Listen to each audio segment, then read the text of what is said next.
Kaawa ka rin sa talo yun.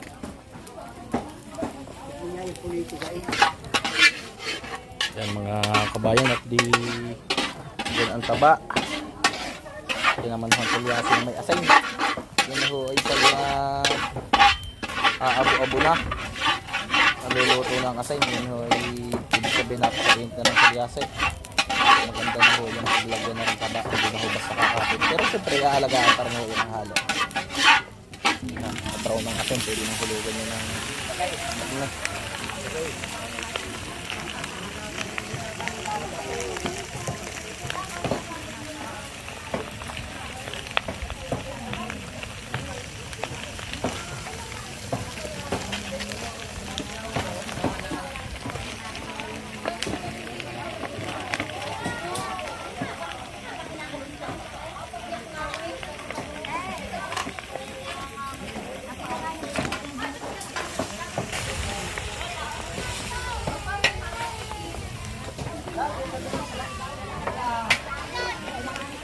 Yan!